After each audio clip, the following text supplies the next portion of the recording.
Discussion keeps the world turning. This is Roundtable. From the heart of Beijing to the edges of the global stage, you are at Roundtable. I'm Niu Honglin. When we talk about international relations, we often think about governments, summits, or policy frameworks. But sometimes the most meaningful exchanges happen in classrooms, research projects, and everyday conversations. In this episode of Generation Global Navigating a Changing World, Roundtable's Yushan speaks with 3 young scholars currently living and studying in Beijing, coming from the United States, the United Kingdom, and Indonesia. Each arrived with their own academic interests and expectations. But their experiences in China have also reshaped how they see the country and its development. Today's conversation explores what happens when curiosity meets lived experience and how young scholars are helping bridge perspectives between societies. Now pull up a chair and enjoy the conversation. China. It's a word that conjures a million different images. Ancient temples and hyper-modern skylines, time-honored philosophies and breakneck technological speed, a place of deep and long history and a driving force in shaping our global future. We often try to understand it through the lens of politics and economics, and considering an annual tone-setting event, which is the 2 session that's going on in Beijing right now, today's chat is all about setting the tone for the future of our world. And we're going to look at China through a different, if not more personal lens. I'm Yushan, and for this segment of Roundtable, I'm honored to have 3 young and very talented researchers from Yanqing Academy of Peking University joining us today. And I'm telling you, they're not China observers from a distance. They are here, living, studying, and immersing themselves in the very fabric of this country. So, without further ado, let's warm up this chat a little bit by inviting you guys to tell us who you are. May I start with Nicole? Okay, thank you so much, Yushan. Hi, everyone. My name is Nicole Akaliang Griawan. Usually people call me Nicole or Kole. I'm born and raised in Indonesia, specifically Bandung and Tangerang. Right now, I'm a second-year schooler in Yanqing Academy studying politics and international relations, and also this is my second year living in China. Lovely. And what about you, Krupa? Hi, I'm Kripa. I'm born and raised in New York, and my family's from India, and this is my first year in China as a Yanqing scholar as well. And I'm on the literature and culture track. I focus on urban studies, and I'm interested in anything related to sustainability and sustainable spaces and urbanism. So yeah. Nice. And last but not least, we have Rory. Hi, my name is Rory D'Angelo. My Chinese name is Luo Rei. I'm from the UK. I grew up in East London. Like Krupa, I'm also in my first year and also on the literature and culture track. And I'm very interested in the history and development of China, and specifically with regards to the emergence of the Chinese writing system and all of the different permutations of Chinese languages and dialects, and how that also informs a very vast and interesting and rich culture. That's really nice. And Rory, I understand that you've been learning Chinese. Can you show off just one of your very recent Chinese that you learned? Oh, well, I was just saying I was having some philosophy discussions with my professor, who's a very keen fan on Confucius, and he taught me 三人行必有我师. And it's these kinds of sayings that I think are very very highly detailed and tell a very interesting story. Yeah, 三人行必有我师 is something that all the Chinese students also learn ever since we were in primary school. Literally, it means like among 3 random people you can run into on the street, there's always something that you can learn from each and every one of them. And that's also my goal here today too. I am very much looking forward to learning a lot from the 3 of you. And I also think that this saying really conveys one of the big sells of a program like Yanqing, is that it brings together people from so many different backgrounds, so many different academic experiences. And that's one of the real joys of this program so far, is that not only have I learned from my professors, who are incredibly eminent in their fields, but I've also learned so much by being around students with such vast and interesting perspectives as well. That's really lovely to hear. And this also brings to my first question to all of you. So, can you tell us why you choose to come to China to pursue your studies among all the other countries across the globe? What unique perspectives or opportunities can being here offer you guys? May I start back to Nicole? Okay, so maybe I will start with a very personal story of mine. So I'm Chinese Indonesian, like fourth generation Chinese Indonesian. Wow. Yes, my ancestor coming from Xiamen, like Fujian province. But the thing is, in Indonesia, I don't really understand my root as a Chinese. I don't speak the language. I barely know basically the language. I just follow because it's my legacy, because it's my parents. It was up until 2023 when I was invited by an international youth event called Tsinghua Global Youth Dialogue. They invited me to come to China, spend like 12 days in Shenzhen, Chengdu, and Beijing. And at that moment, I was like, wow, China is really advanced. Because outside like China, I don't know about you guys, but I barely know nothing. And when I came to China, I didn't know that the country is so advanced. Like in Chengdu, 80% of the city was like moved by sustainable energy. It was amazing, right? And then that's when I know, oh my God, China is everywhere. And I need to utilize this opportunity to study in China, to actually learn about China in China. And I think it took me around only 6 months to decide that I want to take my master in China directly. Wow, So yeah. a master degree is a big step for you. Yes. And what about you, Krupa? Yeah, so I grew up in New York, like I mentioned, and in particular, I grew up in this neighborhood called Flushing, which is one of the Chinatowns in New York. So it's actually a Chinatown, but then there's also a big Hindu temple there. So I would spend every weekend there, and I grew up there. So I had so many Chinese friends and was very much immersed in the culture from a very young age. And then as I grew up and I started getting interested in urban studies, these documentaries would come up on my page, like I think Siri heard me talking and then was like, China, urbanism, what can we give her? And so I started to get all of these documentaries about China's really rapid urbanization, and that fascinated me because this rate of urbanization and the amount that China has been able to urbanize and accomplish in that sense is really like unprecedented and incomparable across the world. So I got really interested in that, and then I heard about this opportunity, so I was like, how cool would it be to study Chinese culture, which I've been surrounded by, but really been an outsider to in New York, and combine it with my love of urban studies, which is so cool to me, particularly in the China context. That's why I decided to come here, and it's been really fruitful. What about you, Rory? Yeah, I mean, similar to Kripa's experience in New York, London also has a really, really rich Chinese culture. We have a very cool Chinatown, and in my school as well, I remember the way that we celebrated Chinese New Year was by making things like paper lanterns and making paper cuttings, and things like lion dancing as well was something that I remember from a very young age being a part of this sort of this image of China in my mind, something that was very far away but also very culturally close and very present. And as I grew older and I started to become really interested in different languages, and especially languages outside of the European scripts, especially outside of the kind of Latin alphabets, China was, perhaps the most different I could get with its Hanzi and its tones and all of these kind of differences from what I was used to. So that was the real entry point into China, was this language and its real rich diversity. I had the opportunity to work in Shanghai back in 2019 on a work exchange program while I was doing my bachelor's at the University of Oxford, and I worked there for a month, and it just really captured me in the same way that Nicole was saying, to enter this city that was like so far in the future in its public transport and infrastructure, in how clean it was and how amazing the green spaces were, how friendly the people were, how great the food was. I just knew that this was somewhere that I really wanted to come back to and explore more deeply. And all of the different variations between the cities, between Shanghai and Xi'an and Guangzhou and Beijing, I think it's a fantastically varied and fascinating place to come and see for yourself. And I totally agree with you on the notion where you mentioned that London, where you grew up, has a strong Chinese influence, particularly at the central part where the Chinatown is located. I did my master's in London, and when I first arrived at the Chinatown there, I was astonished. Like how come you guys just moved one of our street in the center of London?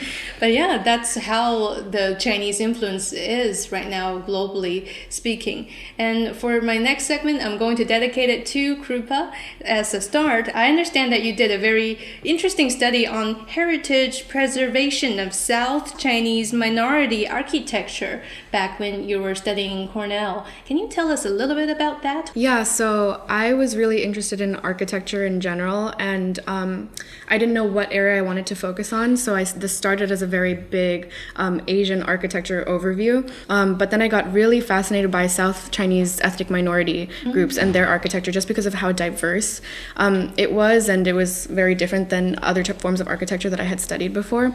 And it was super interesting because not only did I learn about certain techniques or materials that they use to create very land-specific, locality-based architecture that is very energy efficient and has this unique understanding of how to harness the way the wind blows, the way the water flows, to make these efficient, energy efficient, as we would call it in our modern terms, and sustainable homes. But I also got to learn about this mindset of reciprocity with the land and a very specific nature-based relationship.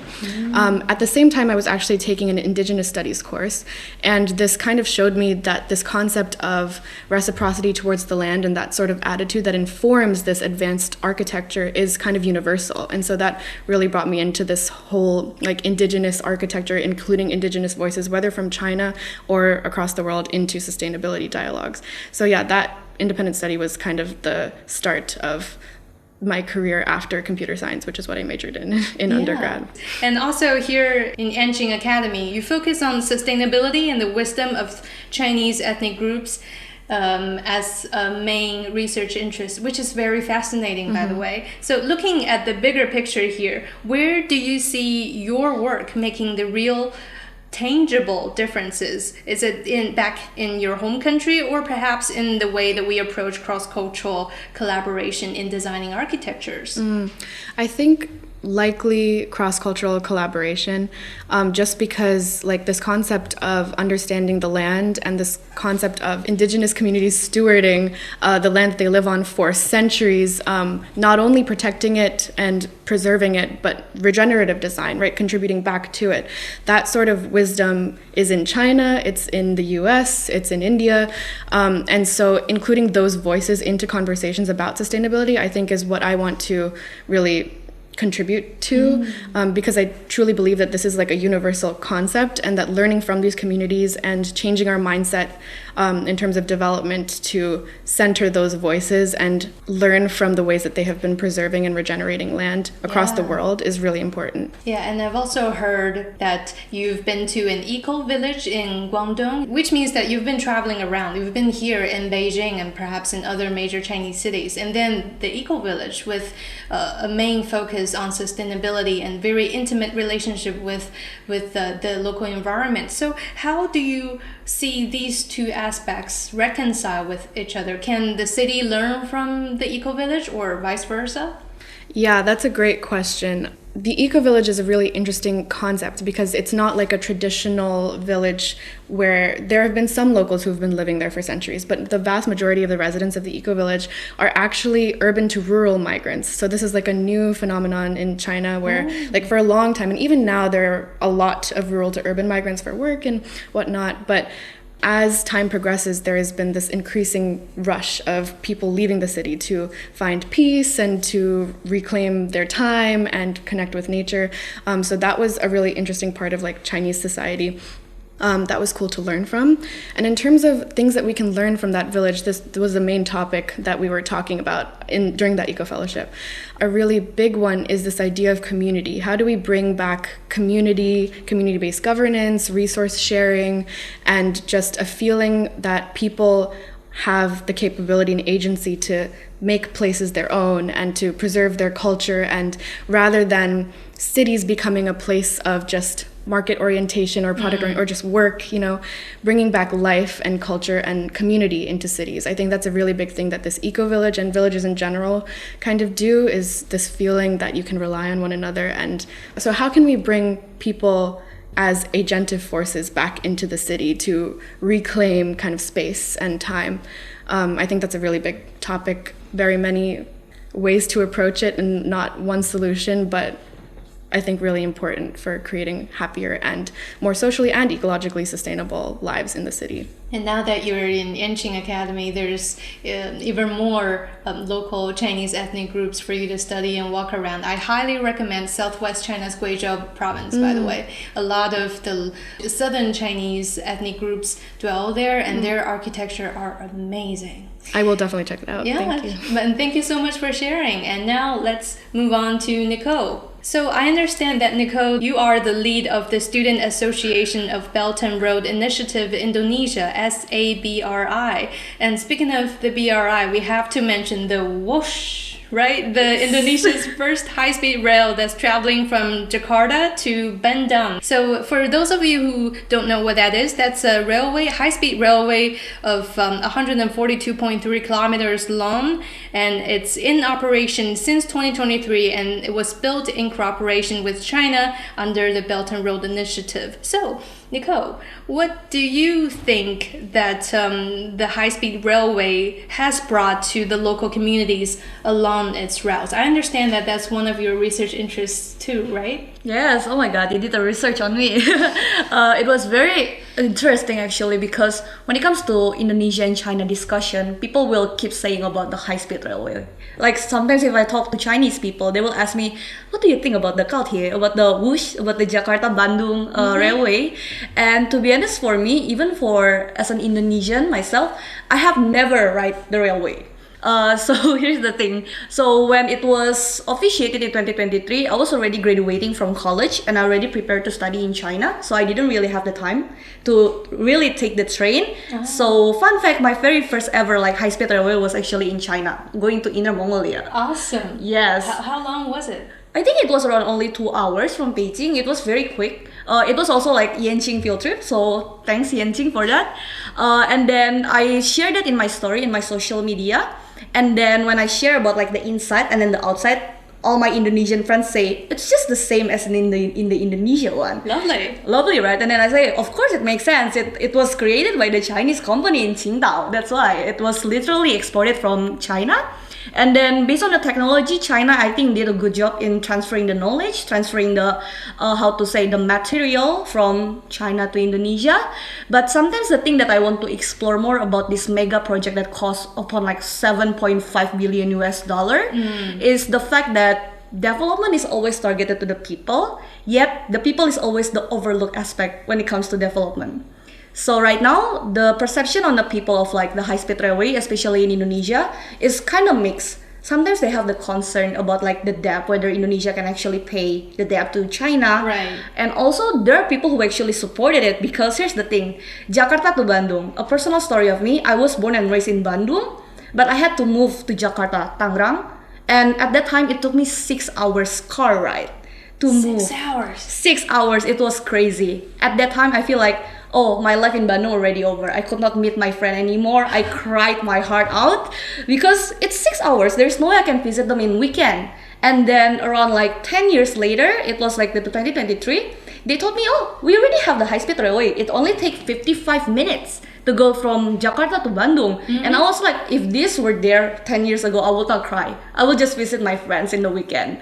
And I think that's the most amazing part of high-speed railway, that it cuts distance, it creates efficiency, and it creates like the possibility out of the impossible. Because we could never imagine that Jakarta-Bandung only 55 minutes away. So I think that's kind of like a personal effect that I feel.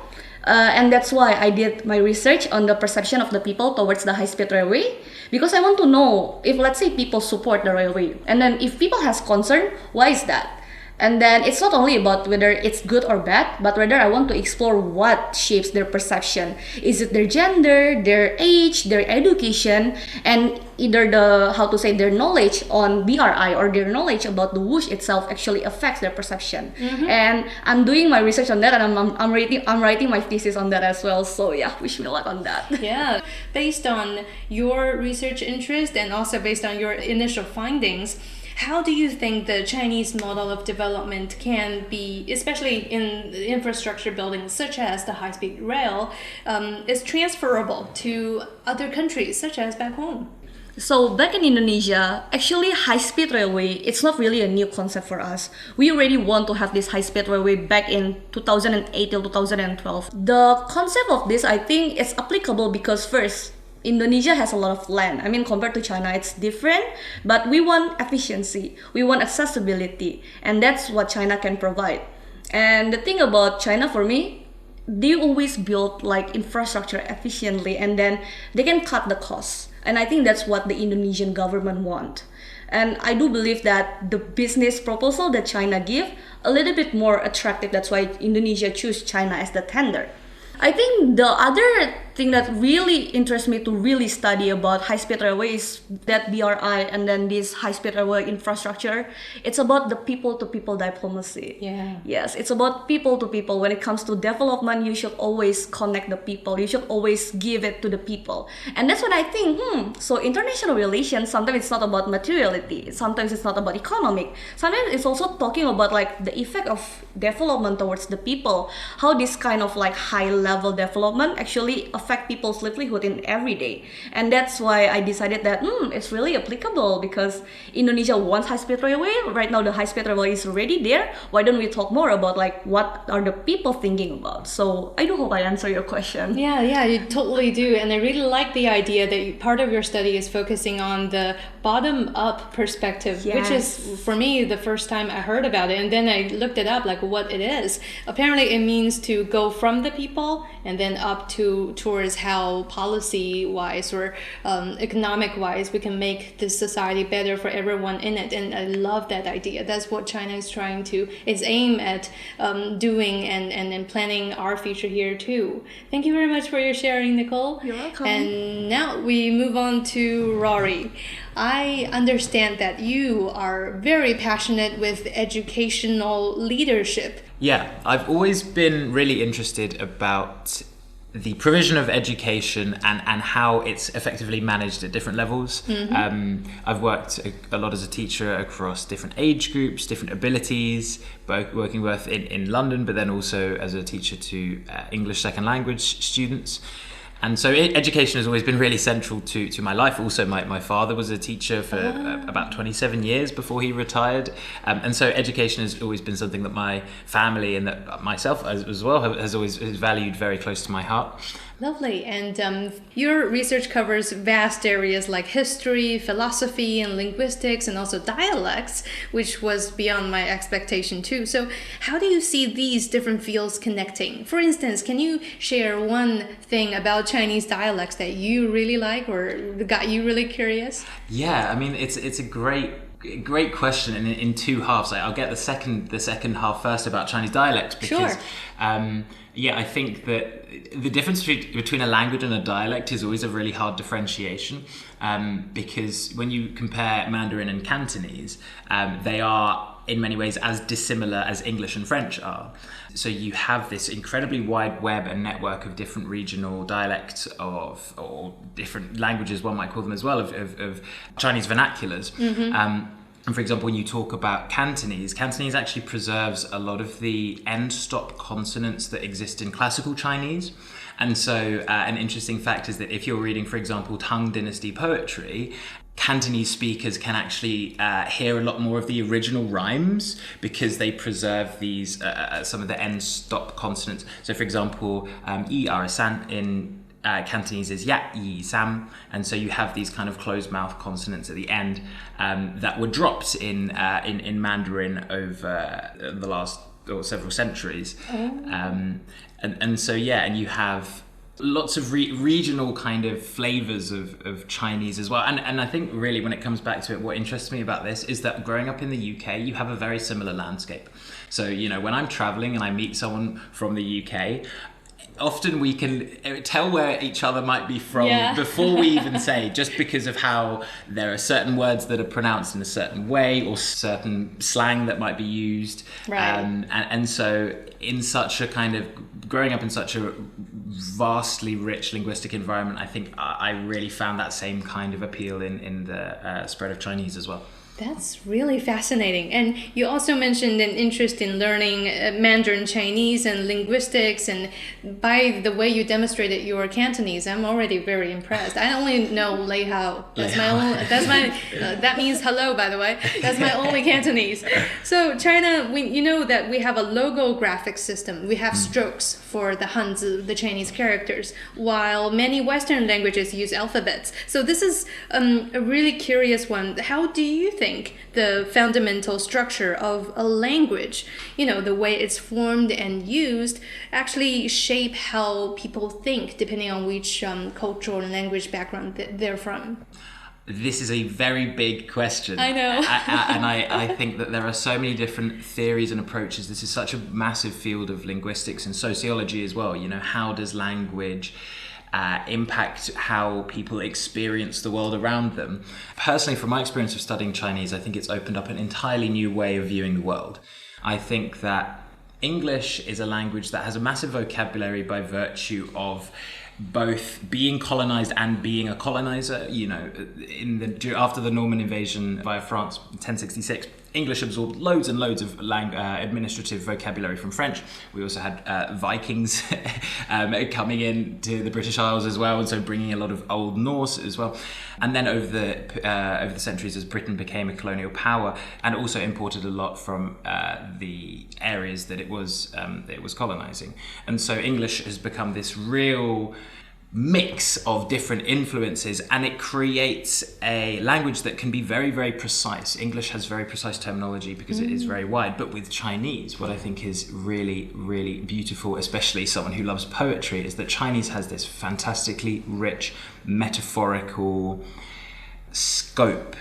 I'll give you an example from last semester. I was writing on the Zhuangzi, and one of my arguments was that I think translations of the Zhuangzi often miss the point when you try to take a term like 自然 or 无为 or Dao or De in Dao De Jing. When you try and find an English equivalent, a single English phrase to translate one of these Chinese words to, you sacrifice so much of the vast nuance of these original terms. So, and especially when it comes to the Zhuangzi, this text is supposed to be difficult, it's supposed to be frustrating, and it's supposed to be, to a degree, inaccessible and force the reader to make their own process of reading it. And I think that when translations, as is an inevitability of translation, to isolate or pin down some meaning and therefore lose some of the nuance, especially with going from Chinese to English, two languages that are incredibly different, you lose some of that richness. And so that's why also my process of learning Chinese has just widened my worldview, because it's created new vocabularies and ways of experiencing the world. As is the case, I'm sure, of everyone who can speak more than one language. You also develop different personalities when you're speaking different languages.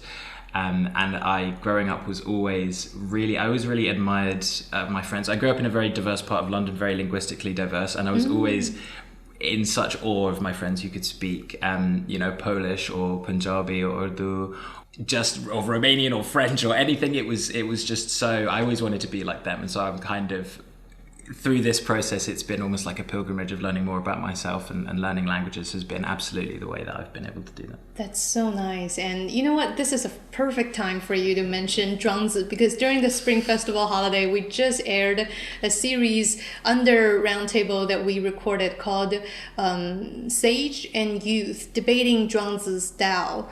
Just with different hosts debating over Zhuangzi and should we do this or should we follow the other way? What is the Tao, and how do we find balance among the yin and the yang and everything? So yeah, you're very welcome to take a listen to that as well.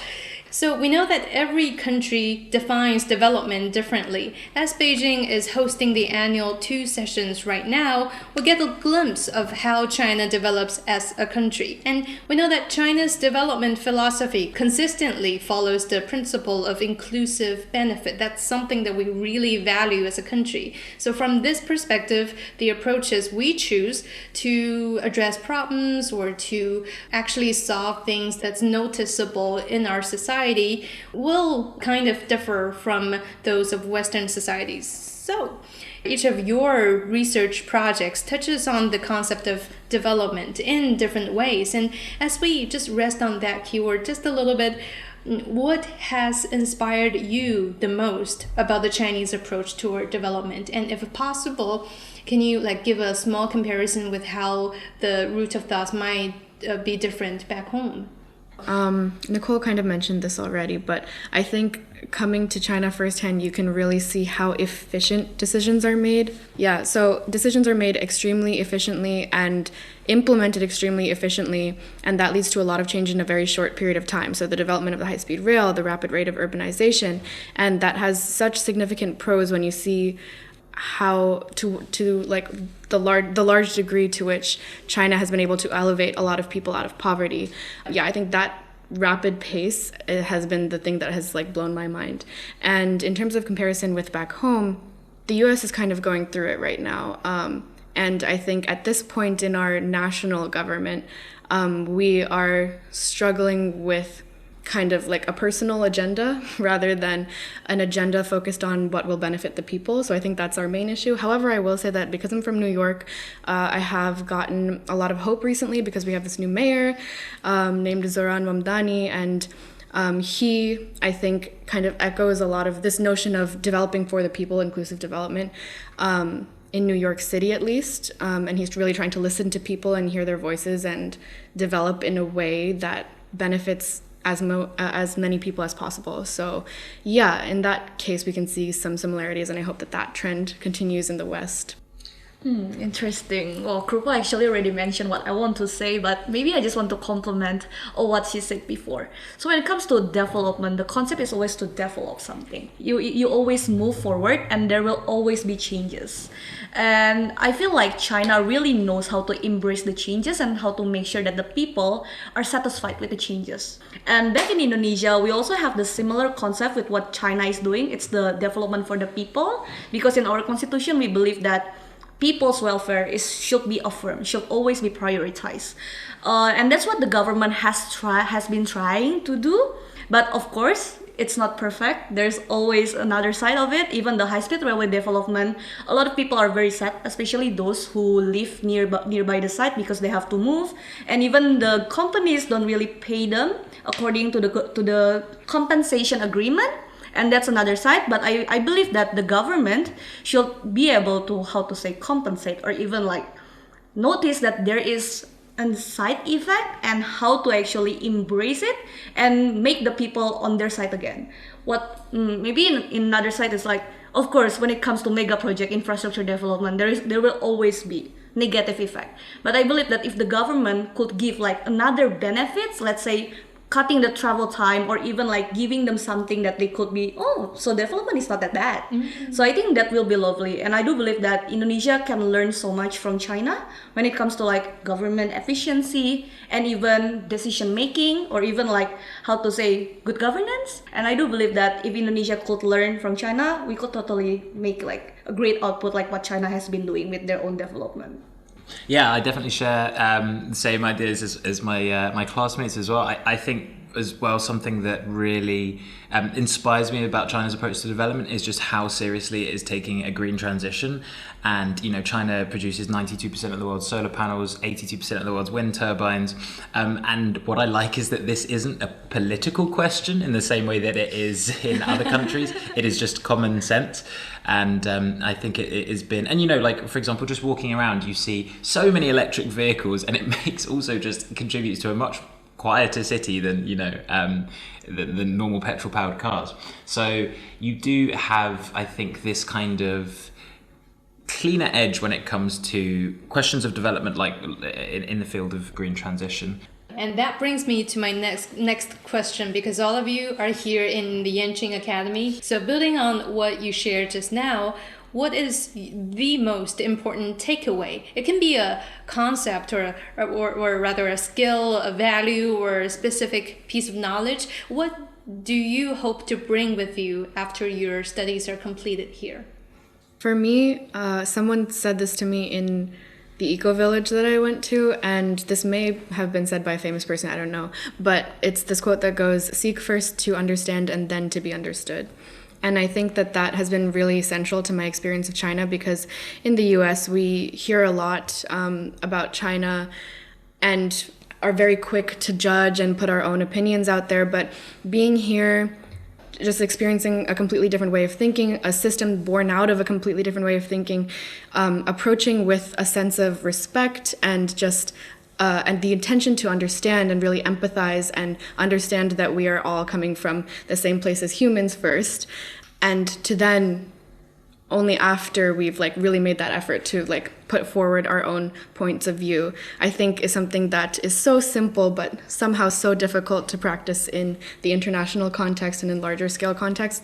But being here, I can say that it has really helped me understand not only China but myself, to like really hear different points of view and think about it and sit with it, and then, you know, put my own views forward. So yeah. Wow. And what about you, Nicole? I think because maybe I want to share something. So I did my bachelor in anthropology, right? And we understand this concept of like studying culture as an insider and outsider. So before Yanqing Academy, all I know about China is as an outsider. Even though I'm Chinese Indonesian, I only know China a country, good, panda, lovely, yay. Like a very stereotypical knowledge. But when I come to Yanqing, they really provide me this kind of like direct hands-on knowledge on like studying China in China. And then I love this kind of keyword. They say that when it comes to Chinese study, it's like China is your classroom. And that's true, because we also have this course in Yanqing, China in Transition, Chinese Contemporary Society. I study so much about like what made China China. And it's not only about the panda and the food. It's about how to say hukou, like the registration system. Oh, wow. Yes, or even the 改革开放, like the, how to say, when China really opened the door. Reform and opening up. Exactly. And I was like, wow, it's interesting that if you want to become China, you really need to really invest on the people, especially on the education. I feel like after Yanqing, I kind of be more knowledgeable about China. And another thing that I want to say, especially after like living 2 years in China, I don't know a lot of things about China. I don't even study the language. I start everything scarily. I'm so scared of like studying new things. And the most thing that I'm really scared is like to sound stupid. But the thing that I learned is like, it's okay if you sound dumb. It's fine, because like you are learning, you are a student. You should not be really like smart every time. And the most beautiful thing after being in China is like, you come as an empty glass and there's so much water that will fill your glass. Yeah, I think that China's pushed me in so many ways, you know. I think it's a country that is so varied and so different that you really have to throw yourself in at the deep end and take China on its own terms. And I think that comes with really making the most of it in the way that you want, because China offers modernity and urbanity, and it also offers tradition and history, and it offers great food and pandas and culture and natural environments and everything. So I think that that's been my process of studying here, and that has also made me more adaptable. I think this is something that, when we were talking earlier about, in my experience as a teacher, you have to really be able to work in so many different circumstances and with so many different types of people. And that's something about my experience of being in China that has really pushed me further, is not only being in China and surrounded by this really fascinating and engaging culture, but also living with people who are who have so many different perspectives that I never would have ever been able to talk to.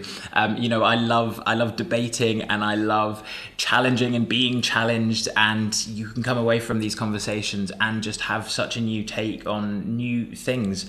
And it's something that, you know, I think it's one of the real virtues of studying again and doing a program like this, that I'm excited to go home and to be able to argue more and about more things just by having these kinds of new perspectives that I only would have gained here. Hopefully in the future we perhaps can expect a podcast of your own, like debating over Zhuangzi's Tao and the nature among the yin and the yang. I would love that. That sounds exactly like my type of thing. Which nicely wraps up our dialogue today.